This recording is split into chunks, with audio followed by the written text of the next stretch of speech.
Entre 5 et 10% des cancers du sein seraient dus à une prédisposition génétique majeure. Les plus importantes sont celles touchant les gènes BRCA1 et BRCA2. Pour ces femmes, le dépistage par mammographie n'est pas forcément suffisant. Près de 80% des cancers localement avancés, chez des femmes se faisant dépister régulièrement, étaient diagnostiqués dans la période de l'intervalle entre deux dépistages et donc montraient la prise en défaut de la mammographie. Chez ces femmes-là, plusieurs études ont montré que c'était l'imagerie par résonance magnétique nucléaire, donc l'IRM, qui était l'examen le plus performant à cause souvent du jeune âge et de la densité mammaire. Pour ces femmes, la chimioprévention permet de réduire la densité mammaire et donc le risque de cancer du sein.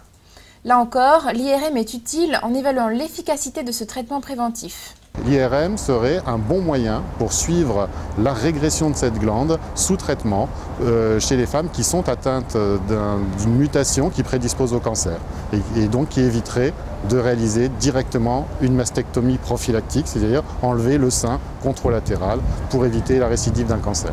Chez ces femmes, l'ablation préventive de l'autre sein est largement pratiquée aux États-Unis. La célèbre actrice Christina Applegate avait eu recours à cette solution radicale, une décision qu'elle avait expliquée sur la chaîne américaine ABC. Is the number one reason that I'm going to live. If this had been caught a year from now, or when I was 40, I probably wouldn't be able to live through this. I'm clear, absolutely 100% clear and clean. It did not spread. They got everything out.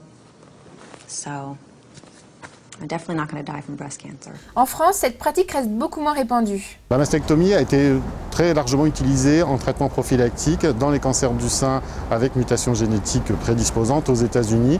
L'attitude est plus réservée en France et des recommandations nationales vont être émises par l'Institut national du cancer sur les indications de cette chirurgie prophylactique.